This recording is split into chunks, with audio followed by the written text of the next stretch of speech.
Yeah. My name is Kamilia Ibrahim Kuku, and I'm coming from an organization called Nuba Women for Education Development Association. And this organization has been established since 2002. We concentrate on education of women and children.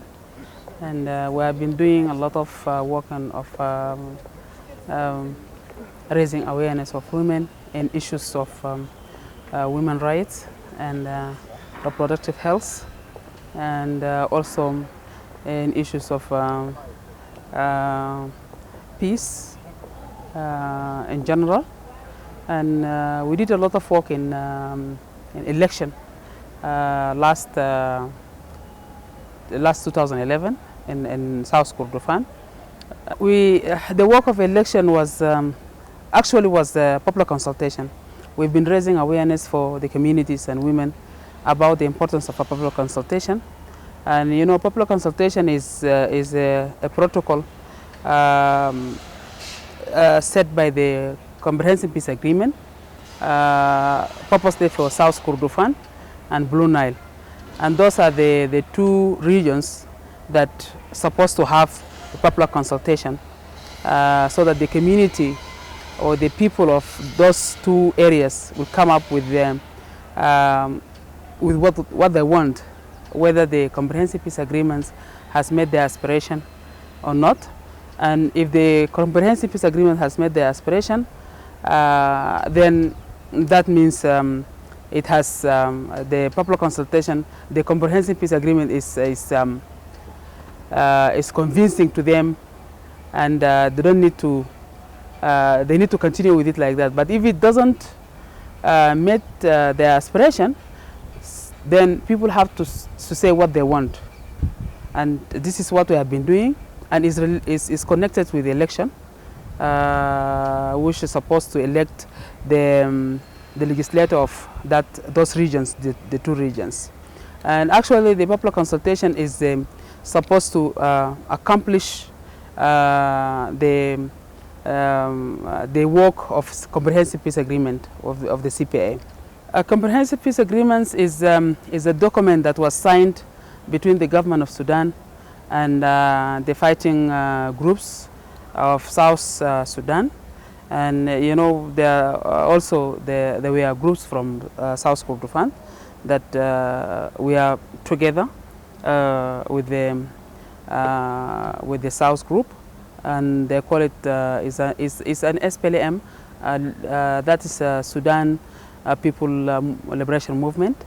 And they negotiated, and the negotiation took almost 4 years, but they ended in 2005, 9th 2005, by this document called Comprehensive Peace Agreement, where supposed to be implemented within 6 years. Women were not part of the agreement because they were not allowed to participate in the talks. Not even women alone, but even there are other political parties that were not part of the agreement, because the talks was between the government of Sudan and the SPLM.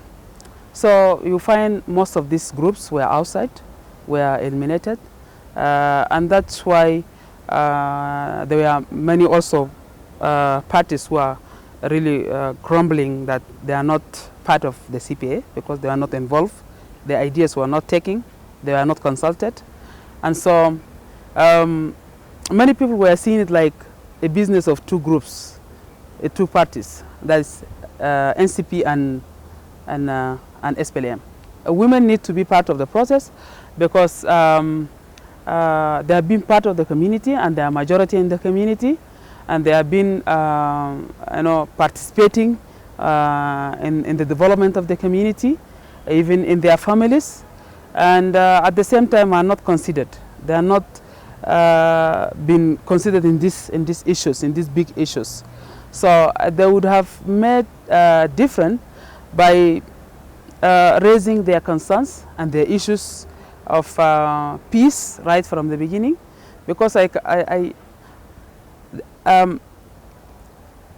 is this issue of violence of women that men are not normally talk about it, And only if the women are represented, they are the one to bring out these issues.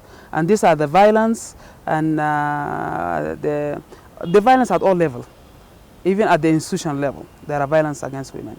So these ones are silent about, but I didn't mean women are represented. They may even say something about it, and there will be some better ideas during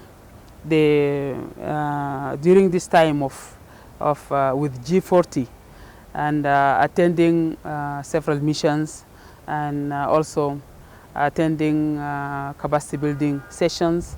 I think it has built my capacity to do more, and also to add value to my organization, and do also better in issues of advocating, and also know other women who are very powerful in other places in the Horn of Africa, and even in the world, not only in the Horn of Africa. And I built the networking, and now the communication has improved. And I think with this capacity, I can improve the institution, and at the same time continue with my work as a women rights activist, as I've been doing, and I'm even doing it better now because of all the capacity building that I got. And I'm really a resource person now for my organization and for my community.